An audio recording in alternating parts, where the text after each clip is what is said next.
Mis hermanos, la vida cristiana es una vida de gozo y es una vida de sacrificio.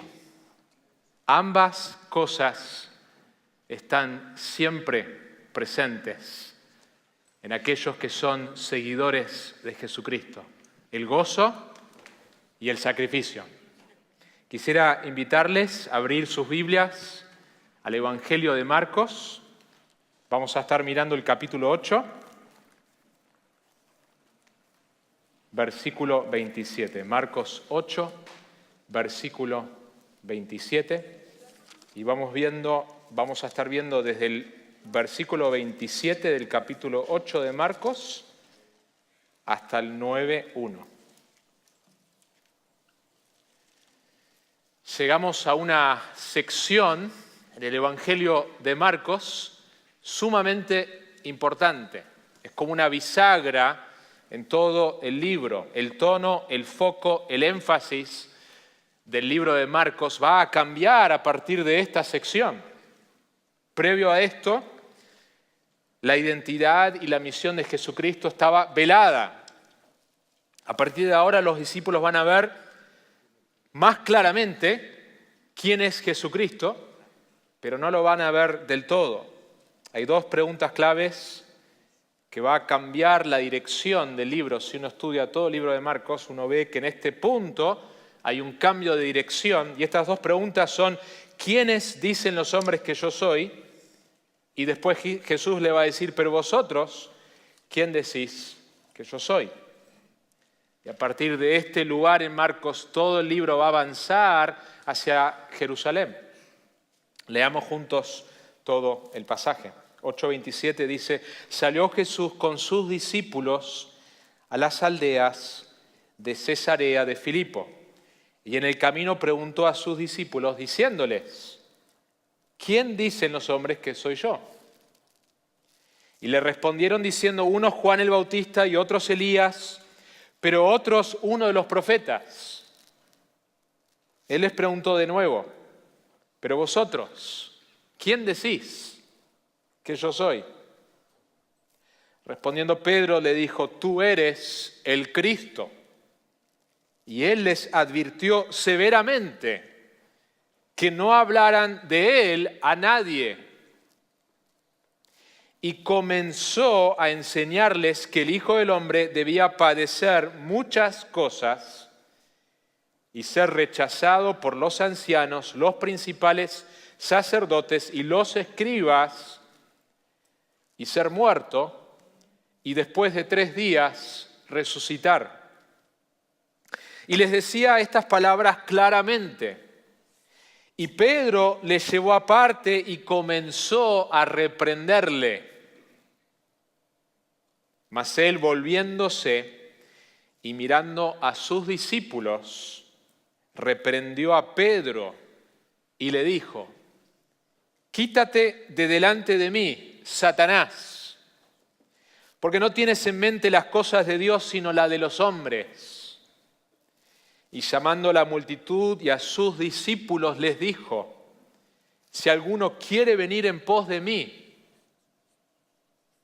niéguese a sí mismo, tome su cruz y sígame. Porque el que quiera salvar su vida, la perderá. Pero el que pierda su vida por causa de mí y del Evangelio, la salvará. Pues ¿de qué le sirve a un hombre ganar el mundo entero y perder su alma? Pues ¿qué dará un hombre a cambio de su alma? Porque cualquiera que se avergüence de mí y de mis palabras en esta generación adúltera y pecadora, el Hijo del Hombre también se avergonzará de él cuando venga en la gloria de su Padre con los santos ángeles. Y les decía: en verdad os digo que hay algunos de los que están aquí que no probarán la muerte hasta que vean el reino de Dios después de que haya venido con poder. Lo que vamos a ver en este pasaje, la idea que quiero resaltar y predicar y mostrar es que Jesús, ya que Jesús es el verdadero Mesías, que murió y resucitó, nuestra respuesta tiene que ser una de morir a nosotros mismos para entonces realmente vivir. Vamos a inclinar nuestros rostros y pedir que el Espíritu de Dios me ayude a mí, que el Espíritu de Dios opere en medio nuestro para que su palabra penetre en nuestros corazones y cambie nuestras vidas. Padre, te damos gracias por tu palabra. No hay libro que existe como este libro, no hay libro que tenga tanto testimonio en cuanto a su veracidad, su fidelidad. Gracias porque nos has dado un libro que realmente es un libro confiable, que vemos profecías en el Antiguo Testamento que se cumplen en el Nuevo. Vemos una centralidad en la persona y la obra de Cristo en toda la Biblia. Y gracias porque este libro nos habla de manera activa y viva, que cuando nosotros estamos en presencia de la palabra de Dios, es lo mismo que estar en presencia del Dios de la palabra. Así que oramos para que el Espíritu de Dios, que vive dentro de su pueblo individualmente y corporalmente, me capacite a mí para poder predicar con claridad y con fidelidad, que vos me ayudes, que mis palabras no sean mías, sino provengan de ti, Señor, que sea fiel a tu palabra, que vos obres en los corazones de quienes están acá en esta noche, de quienes escuchen la transmisión, de tal manera que vos hagas lo que vos diseñaste, que tu palabra debe hacer en nosotros, que es cambiarnos, santificarnos. Y si no estamos en Cristo, que tu palabra salve a aquellos que están escuchando que no están en Cristo. Esto es una obra tuya que ninguno de nosotros podemos hacerla, producirla, es una obra sobrenatural y yo pido que vos hagas eso en tu gran misericordia. En el nombre de Jesús. Amén. Quisiera ver tres cosas en este pasaje. Número 1, versículo 27 al versículo 30, lo que vamos a ver es que Jesús es el verdadero Mesías. Vamos a ver que la identidad de Cristo es revelada a los discípulos, 27 al 30. Se va a responder la pregunta, ¿quién es? Hasta ahora, para ubicarnos un poco más en el contexto, Jesús sale de haber estado en Betsaida, que es la orilla del noroeste del mar de Galilea, y va a avanzar más al norte, a las aldeas de Cesarea de Filipo. Es una ciudad que era común en esa ciudad que los habitantes proclamen su lealtad a César y digan, César es Señor. Es en este lugar donde había un lugar que era conocido como la puerta del Hades. La creencia era que en ese lugar uno adoraba a distintos dioses y tenía contacto con el mundo del más allá. Y es en este lugar que Jesucristo se encuentra hablando con sus discípulos. Y mientras que camina, Jesús le va a preguntar, ¿quién dicen los hombres que yo soy? Me acuerdo años atrás, la tapa de la revista Time, estaba esta pregunta. Había un montón de opiniones de personas con respecto a quién es Jesucristo. Esta pregunta es una pregunta de extrema importancia. No hay una pregunta más importante que esta. La respuesta a la pregunta, la verdadera y genuina respuesta a quién es la persona de Jesucristo, es la pregunta más importante que el ser humano tiene que responder. Fíjense en el versículo 28, la respuesta.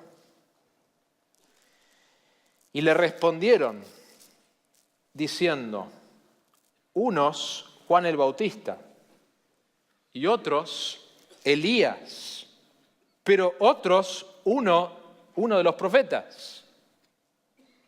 Es interesante que las respuestas, ninguna de esas respuestas son correctas. Es interesante que aquel entonces tenían diversas opiniones en cuanto a la persona de Jesús como hoy. Y las referencias que dan, o la respuesta es similar a lo que aparece en Marcos 6, más atrás, Versículo 14 dice, el rey Herodes se enteró de esto, pues el nombre de Jesús se había hecho célebre y la gente decía, Juan el Bautista ha resucitado de entre los muertos. Por eso es que estos poderes milagrosos actúan en él. Las personas, la creencia popular de muchos era que Jesús era Juan el Bautista que había resucitado. Pero otros decían, es Elías. Y decían otros, es un profeta como uno de los profetas antiguos. Las respuestas muy interesantes que tienen que ver con personas que ya han existido antes y estaba la creencia de que es uno de ellos que ha resucitado. Pero todas son respuestas incorrectas. La identidad y la misión de Jesús estaban veladas para la gente. Y Jesús en el versículo 29 va a decir, pero vosotros, pero ustedes, ¿quién decís que soy yo? ¿Qué piensan ustedes? Y Pedro, como suele suceder en los evangelios, es el primero en hablar, seguramente también en representación del grupo, como vocero. Respondiendo Pedro le dijo, tú eres el Cristo, tú eres el Cristo. Qué contraste con lo que tan solo unos versículos previos había ocurrido.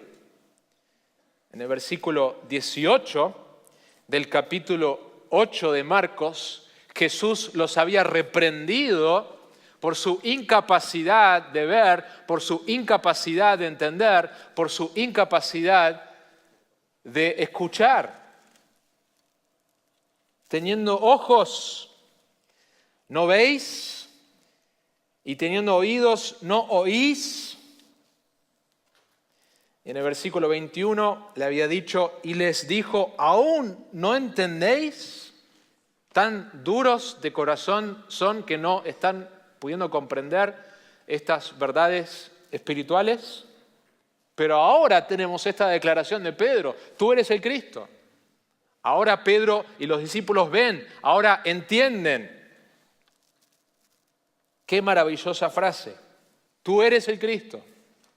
Tú eres el Mesías. Tú eres el ungido. Tú eres el prometido del Antiguo Testamento. Toda la anticipación del Antiguo Testamento apuntaba a un descendiente de David, a un elegido por Dios, ungido, designado por Dios para esta obra salvífica.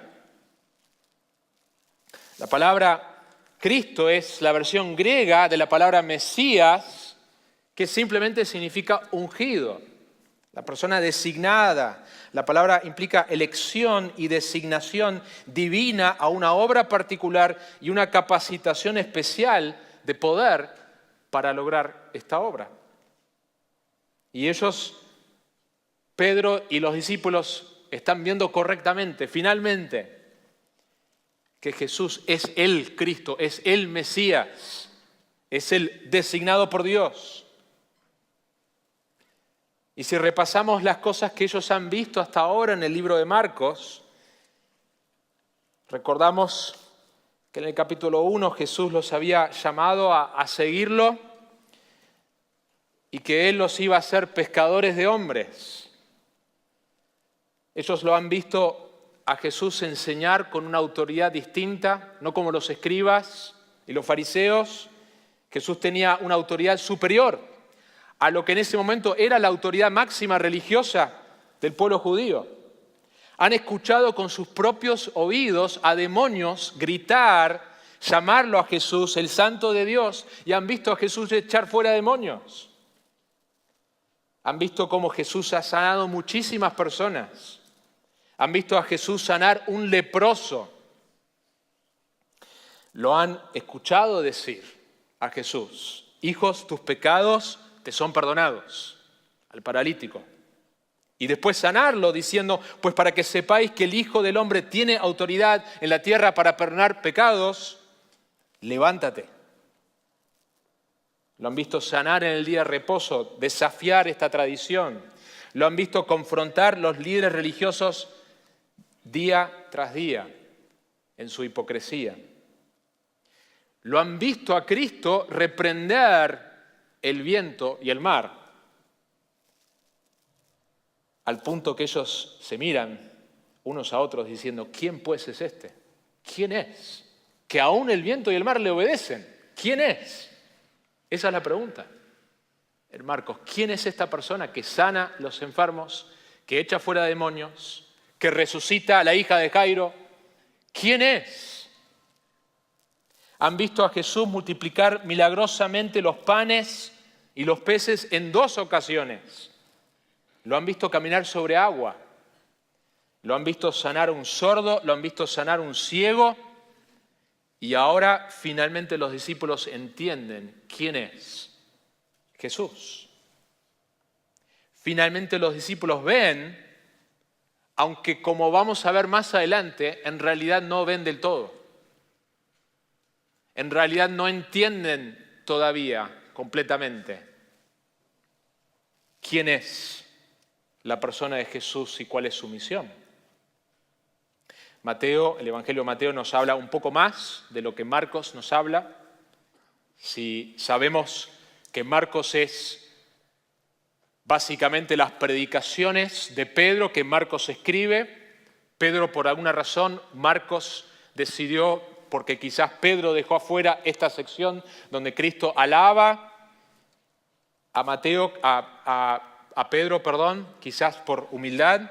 Pero Mateo 16 nos dice, respondiendo Simón Pedro, dijo, tú eres el Cristo, el Hijo del Dios viviente. Y Jesús respondiendo le dijo, bienaventurado eres Simón, hijo de Jonás, porque esto no te lo reveló carne ni sangre. Por eso nadie lo puede ver y por eso vos lo podés ver, porque esto no te lo reveló carne ni sangre, sino mi Padre que está en los cielos. Lo que es tan claro para nosotros ahora como seguidores de Jesucristo. Es claro porque Dios nos ha revelado que Jesús realmente es el Hijo de Dios. Yo también te digo que tú eres Pedro y sobre esta roca, sobre tu confesión de que Jesús es el Cristo, es el Mesías, edificaré mi iglesia. Y las puertas del Hades no prevalecerán contra ella.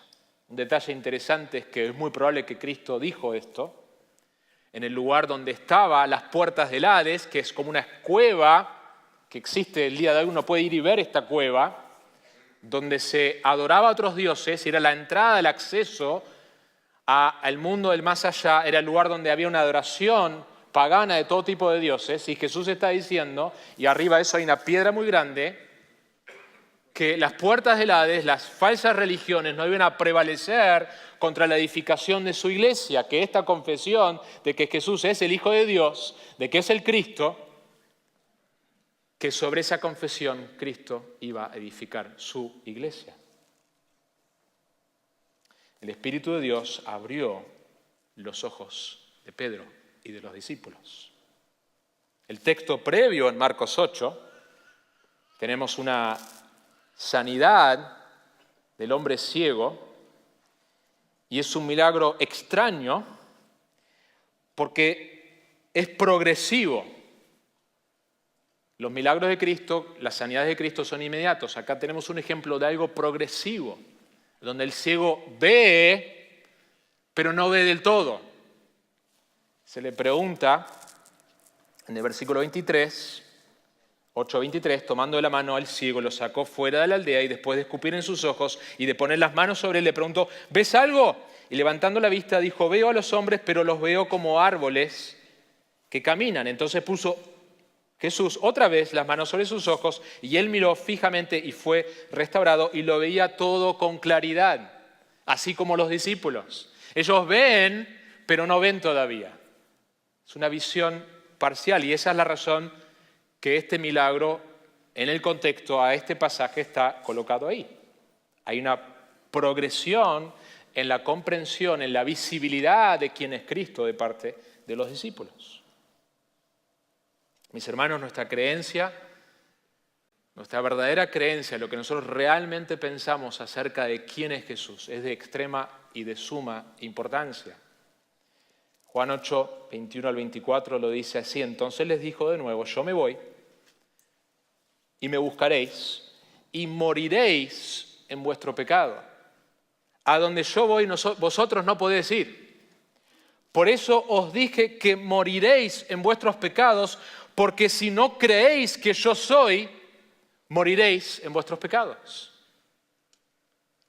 El ser humano muere en sus pecados eternamente condenado, a no ser que cree genuinamente que Jesús es quien dijo ser. Romanos 10 lo dice de esta manera, que si confiesas con tu boca a Jesús por Señor y crees en tu corazón que Dios le resucitó entre los muertos, serás salvo. Porque con el corazón se cree para justicia y con la boca se confiesa para salvación. Jesús es el verdadero Mesías. Jesús es el Cristo. Él es el único Dios. Todos los otros dioses son falsos. Nadie resucitó entre los muertos, salvo la persona de Jesús. Ningún fundador de ninguna religión hizo lo que Cristo hizo. Él es el único camino al Padre. Si no creemos que Él es el Cristo, si no creemos que Él es Dios en la carne, moriremos en nuestros pecados.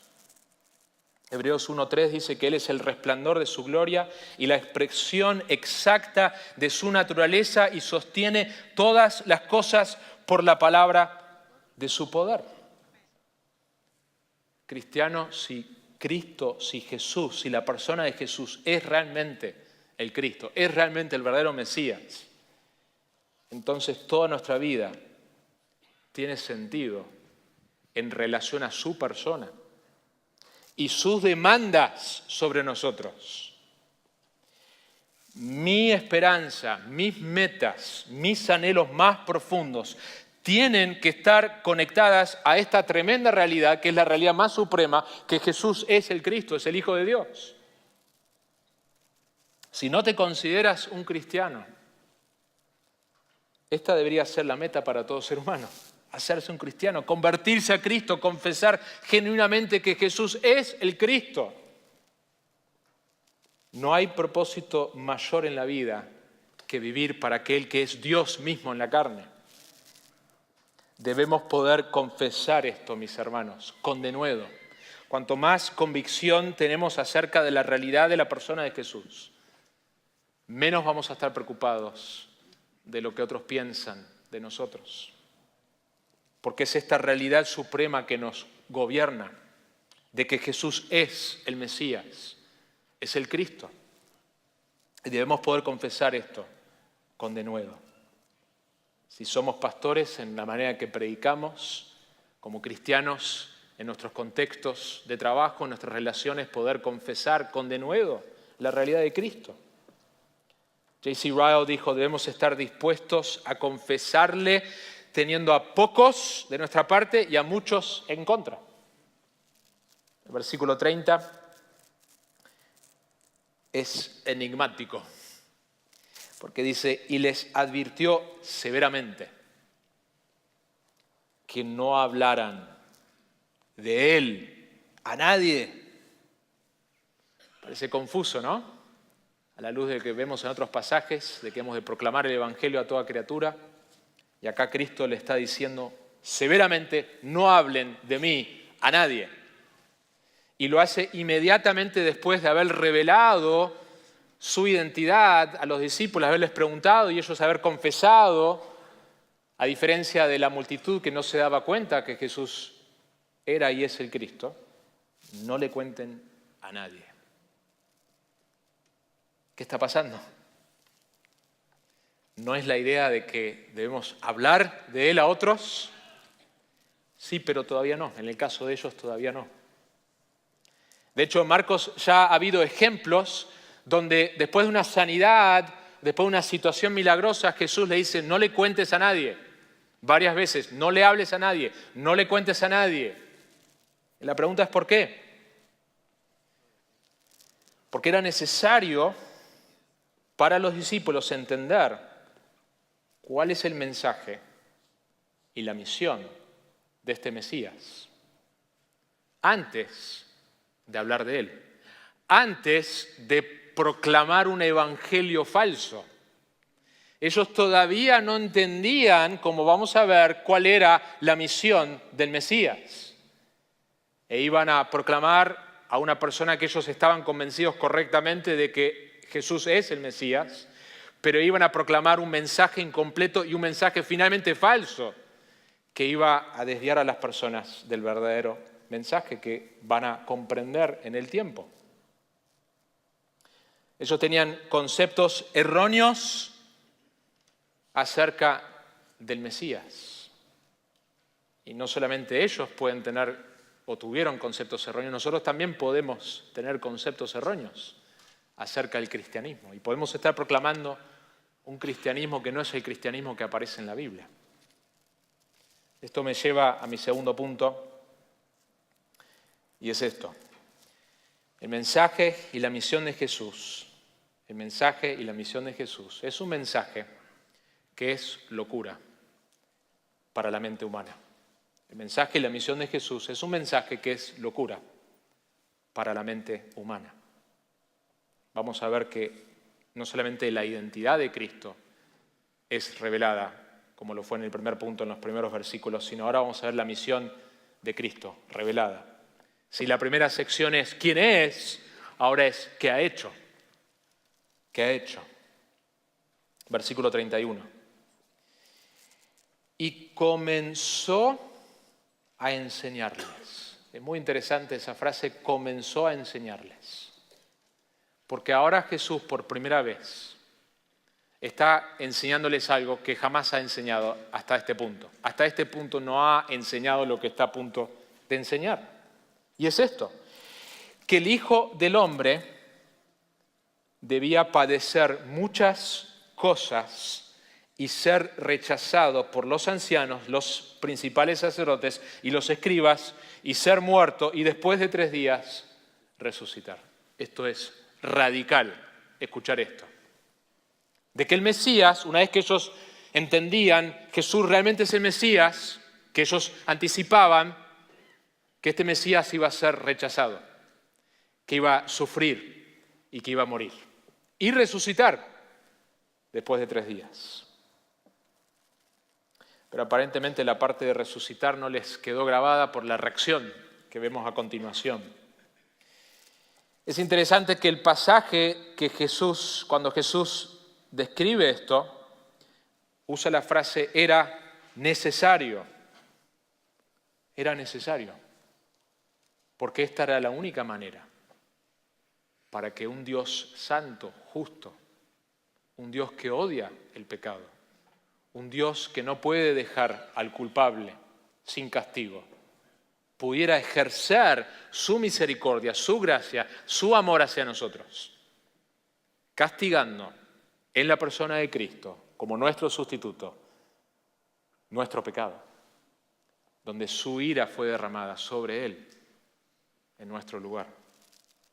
Romanos 4 dice que el cual fue entregado por causa de nuestras transgresiones y resucitado por causa de nuestra justificación. La frase el Hijo del Hombre que utiliza apareció hasta ahora solo 2 veces previamente en Marcos, pero ahora va a aparecer varias veces, porque Jesús va a usar este título para describirse a sí mismo y describir su persona y su misión. El comentario de conocimiento bíblico dice esto, este título se adapta de forma especial a la misión total de Jesús porque no tiene connotaciones políticas. Fíjese, Jesús no dice el Cristo va a hacer esto, el Mesías va a hacer esto. De modo que no daba lugar a falsas expectativas, sin embargo, era lo suficientemente ambiguo como una parábola para mantener el equilibrio entre ocultar y manifestar la vida y misión de Jesús. Combina los elementos de sufrimiento y gloria de una forma en que ninguna otra designación podía hacerlo y sirve para definir el papel singular de Jesús como Mesías. Rechazo, sufrimiento, muerte y resurrección. Mis hermanos, este es el corazón del Evangelio, 1 Corintios 15, cuando Pablo describe cómo es este Evangelio, cuál es el mensaje que proclamamos, qué es lo central a ese mensaje. Pablo lo dice así, porque yo os entregué en primer lugar lo mismo que recibí, que Cristo murió por nuestros pecados, conforme a las Escrituras, que fue sepultado y que resucitó al 3er día conforme a las Escrituras. Esto es lo que nosotros proclamamos. Este es el mensaje que nos salvó. Este es el mensaje que nos santifica. la realidad de la muerte y la resurrección de Jesucristo. En el versículo 32 dice, y les decía estas palabras claramente. Jesús está hablando con mucha claridad. Y este es el mensaje que predicamos con claridad. Necesitamos escuchar este mismo mensaje domingo tras domingo. Necesitamos escucharlo en nuestra lectura de las Escrituras y volver a maravillarnos. Entender este mensaje de una manera más profunda, más fresca, que nuestro Dios fue rechazado, sufrió, murió y resucitó para salvarnos. Miren cómo continúa el versículo 32. Y Pedro le llevó aparte. Quiero hablar con vos. Y comenzó a reprenderle. Es cómico el pasaje. Y comenzó a reprenderle. La palabra que se usa es la misma palabra que se usa para describir la reprensión de demonios.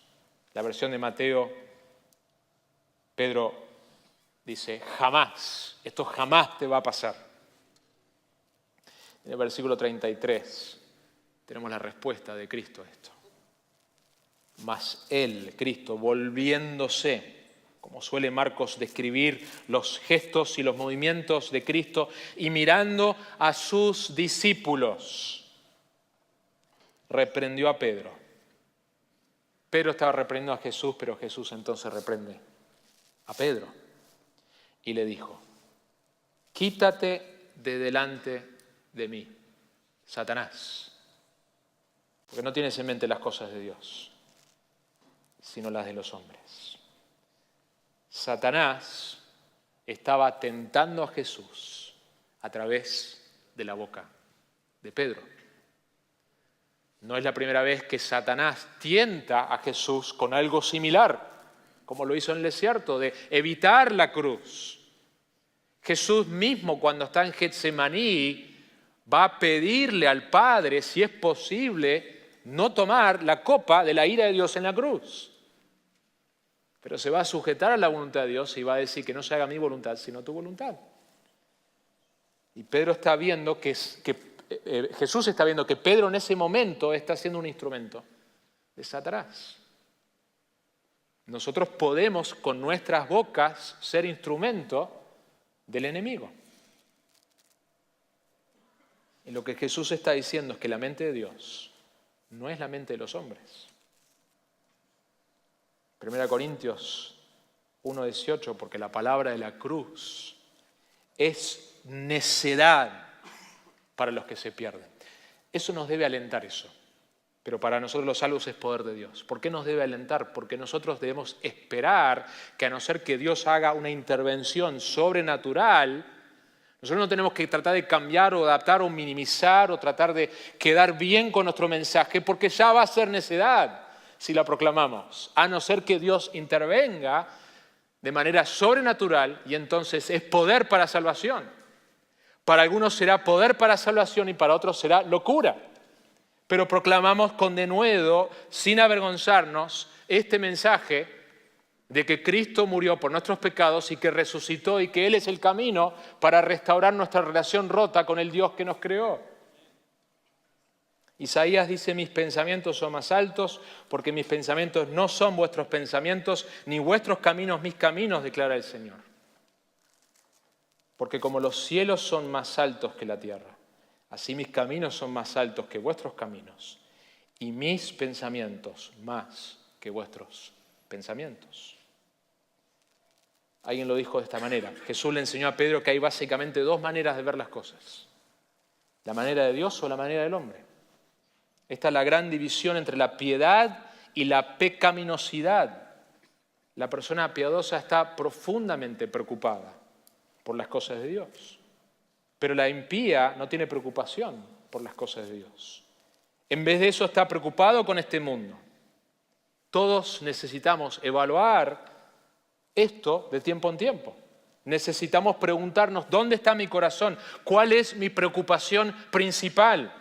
¿Estoy preocupado por las cosas de este mundo o mi corazón late por las cosas de Dios? Estoy buscando primeramente el reino de Dios y su justicia y permitiendo que el resto venga, o hay alguna otra prioridad, alguna otra ambición, otra meta. Nosotros necesitamos recordar que el mensaje y la misión de Jesús es un mensaje que es locura para el mundo y nosotros estamos todos los días expuestos a esa locura y por eso tenemos que estar expuestos al Evangelio vez tras vez. Mis hermanos, Cristo no vino para darte un mejor matrimonio. Cristo no vino para ayudarnos a criar mejor a nuestros hijos. Cristo no vino para darme mejor salud, mejor economía. Ahora, el fruto de mi relación con Jesucristo va a impactar mi matrimonio, va a impactar cómo yo vivo la vida cristiana, pero esa no es la meta de por qué Cristo vino. Cristo vino para salvarme de la ira de Dios. Cristo vino para reenfocar el propósito por el cual yo estoy acá en la tierra. Y como consecuencia eso afecta a todas las áreas de mi vida. La manera de crecer y mejorar mi matrimonio no es trabajando en mi matrimonio en sí, como meta final, sino es entender que ese matrimonio existe para algo mucho más glorioso que algo temporal, que es mostrar a través de mi matrimonio el Evangelio. Y así con muchas áreas en la vida. Necesitamos recordar y entender y mirar de cerca cuál es el mensaje y la misión de Jesús y cómo eso afecta a nuestra vida. Cristo vino para darnos vida abundante, pero Cristo ha prometido, nos ha garantizado sufrimiento. Todos aquellos que quieren vivir una vida piadosa serán perseguidos. Si nosotros queremos seguir a Jesús, tenemos la garantía absoluta de que vamos a sufrir. Bienvenido a una conferencia ante su palabra. Pero también tenemos la garantía absoluta de que vamos a encontrar el gozo más supremo que podemos encontrar. No se puede separar estas dos cosas. La teología de la prosperidad promete una felicidad sin ningún tipo de sufrimiento. El legalismo nos habla de unas obediencias sin ningún tipo de gozo. El Evangelio promete sufrimiento y gozo. Seguir a Cristo es costoso, te va a costar tu vida entera, pero no hay mejor manera de vivir.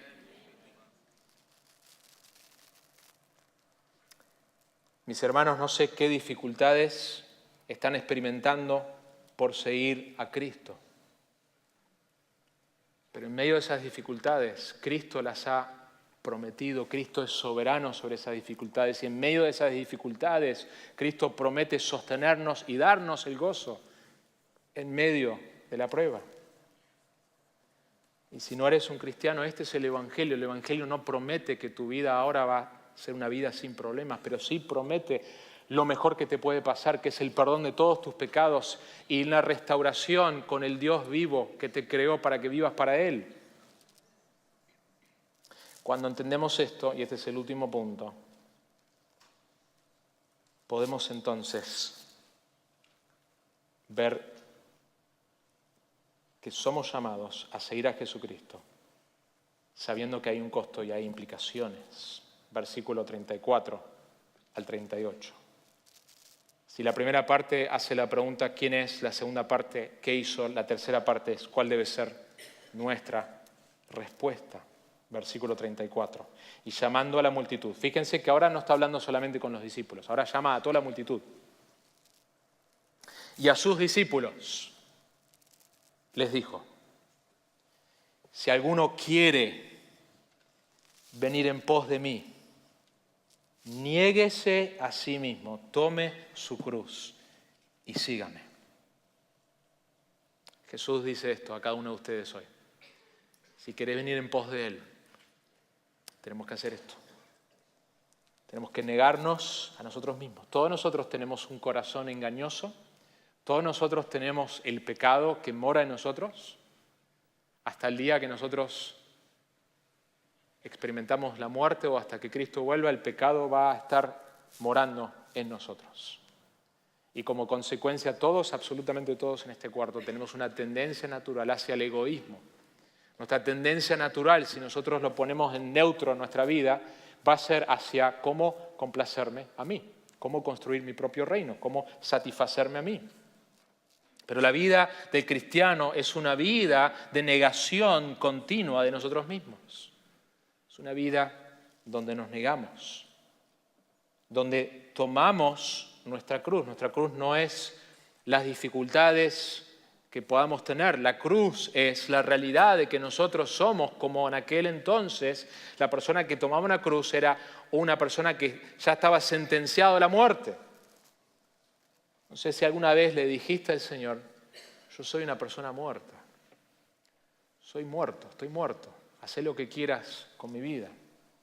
Y ese concepto que aparece en Gálatas 2:20, con Cristo he sido crucificado y ya no soy yo el que vive, sino que Cristo vive en mí.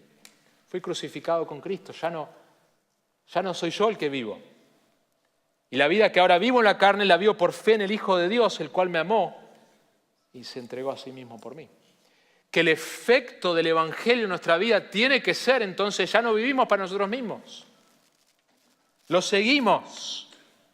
Acá el verbo en el original da la idea de un seguimiento continuo que se mantiene siguiendo a Jesucristo. La vida cristiana es una vida de seguir a la persona de Jesús, la persona más importante del universo. Buscamos seguirle a Él diariamente. No a una denominación, no a una iglesia, no a un predicador, sino seguir a Cristo. Ahora, seguir a Cristo se va a manifestar en un contexto.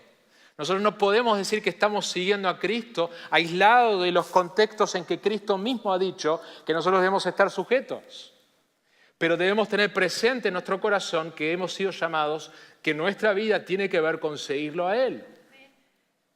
Ya sea que sea una esposa con un esposo no cristiano, yo sigo a Cristo, ese es mi corazón, y al seguir a Cristo reconozco la autoridad de mi esposo no cristiano, y como primera de Pedro me dice, honro esa autoridad y obedezco esa autoridad, a no ser que esa autoridad me pida hacer algo contrario a las Escrituras. Si soy un miembro de la iglesia local, Hebreos 13 dice, obedeced a vuestros pastores y sujetaos a ellos, porque ellos velan por vuestras almas como quienes han de rendir cuentas, permitirles que lo hagan con alegría y no quejándose, porque eso no sería provechoso para ustedes. Que seguir a Cristo también significa que yo busco honrar y respetar el liderazgo que Dios ha puesto en mi vida. Pero que mi corazón es, yo estoy siguiendo a Cristo y como consecuencia estoy siguiendo a su palabra. Versículo 35, porque el que quiere salvar su vida, la perderá, pero el que pierda su vida por causa de mí y del Evangelio, la salvará. Si querés salvar tu vida, la vas a perder, acá y en la eternidad, porque vas a tratar de vivir la vida conforme a tu sabiduría, a lo que vos pensás que te va a traer felicidad. Y el Creador sabe lo que vos necesitas y sabe lo que realmente te va a traer verdadera satisfacción. Y sabe cuál es el propósito que tenés en esta vida. La regla, el principio es este, los que pierden son los que ganan. Cuando nosotros decidimos, yo soy una persona muerta y pierdo mis ambiciones personales, para decir, Cristo, acá estoy, soy una persona muerta, haz lo que quieras con mi vida, entonces realmente empiezo a vivir. Y ese es el gozo de seguir a Cristo. Si decís, mi vida no vale nada, entonces la salvarás. Versículo 36 y 37. Pues ¿de qué sirve? ¿De qué le sirve a un hombre ganar el mundo entero y perder su alma? ¡Qué necedad! De tener aún lo mejor, como el autor de Eclesiastés, que describió todas las cosas que le había probado y era todo vanidad. ¿De qué sirve si yo pierdo para siempre mi alma? Pues, ¿qué dará un hombre a cambio de su alma? Es el peor negocio que un ser humano puede hacer, decidir ganar su vida en esta tierra y perder su alma para la eternidad. Hace 180 años, después de la muerte de Carlomagno, cuenta Ken Hughes en su comentario, en el año 1000 los oficiales del emperador Otto abrieron la tumba de este gran rey, donde encontraron, aparte de los tesoros, una vista increíble. lo que vieron fue lo siguiente: los restos del esqueleto del rey sentado en un trono, con la corona todavía en su cráneo, una copia de los evangelios abierta con su dedo señalando este texto: ¿de qué le sirve al hombre ganar el mundo entero y perder su alma?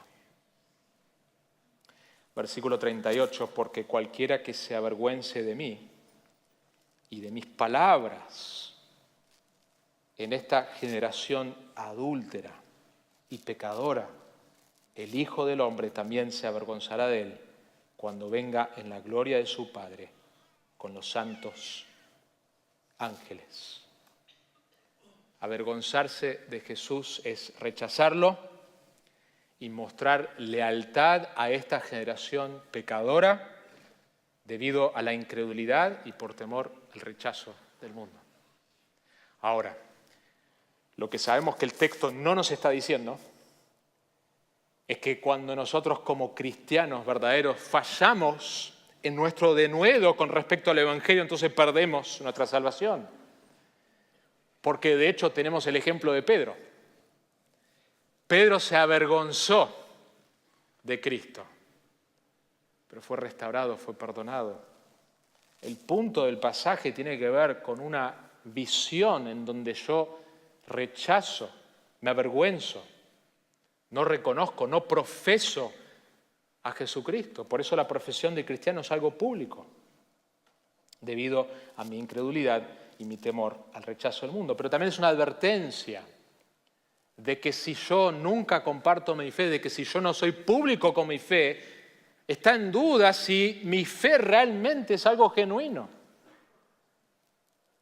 Todos luchamos con el temor al hombre, es parte de nuestra santificación. Pero la vida del cristiano es una vida donde profesa públicamente su amor al Señor. Profesa públicamente la maravilla del Evangelio a aquellos que lo rodean. Lo último que vemos en el pasaje, que probablemente no debería ser dividido el capítulo acá, el capítulo debería arrancar en el versículo 2, creo yo, porque todavía hay un hilo acá. En el 9.1 dice: les decía, en verdad, os digo que hay algunos de los que están aquí que no probarán la muerte hasta que vean el reino de Dios después de que haya venido con poder.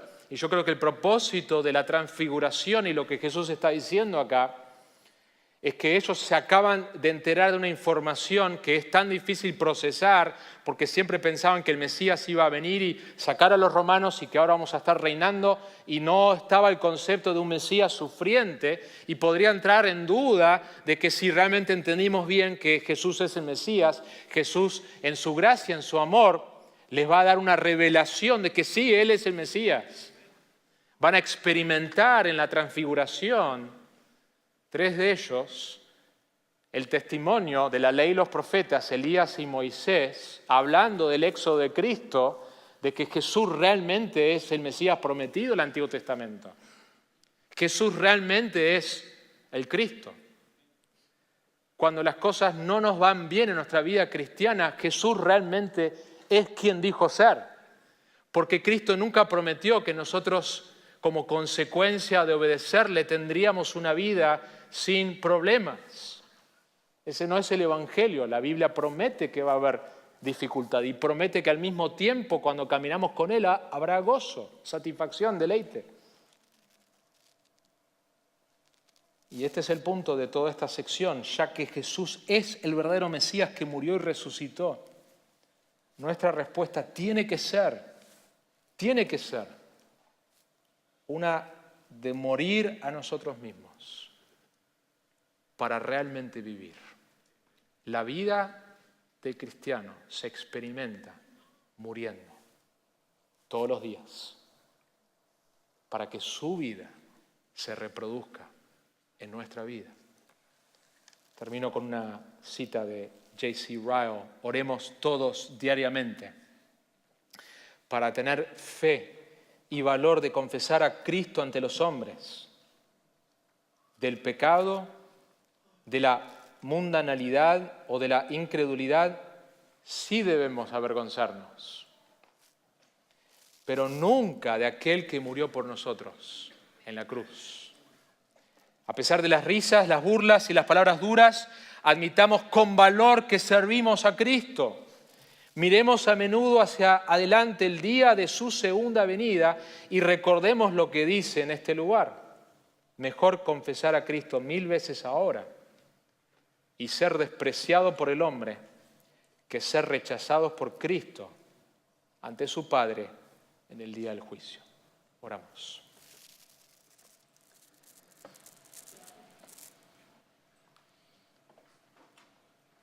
Señor, gracias por este pasaje que revela la tremenda realidad de que Jesús es una persona como ninguna otra persona. Vos caminaste en esta tierra, en un lugar en el mapa, en un momento en la historia, en el tiempo y en el espacio. Sos real. Y tenemos 4 evangelios que dan testimonio de la veracidad de tu vida y de tu muerte y de tu resurrección de entre los muertos. Y es ese maravilloso mensaje que tiene que controlar, Señor, cómo vivimos. Porque esta es la realidad suprema. Jesús es la verdad encarnada. Y esa verdad suprema tiene que afectar cómo nosotros vivimos mañana. Nosotros hemos sido llamados a la luz de esa realidad, de morir, de negarnos y seguirte. Señor, te pedimos que nos ayudes a experimentar el gozo a pesar del costo. Ese costo no vale nada comparado, Señor. Como Pablo dice en Romanos 8:18, pues no considero que los sufrimientos de esta vida son dignos de ser comparados con la gloria que será revelada. Ayúdanos a recordar eso, Señor, que podamos seguirte como hombres muertos y mujeres muertas para que tu vida sea reproducida en nuestra vida y proclamemos con denuedo, sin avergonzarnos, de la maravilla del Evangelio. Te lo pedimos en el nombre de Jesús.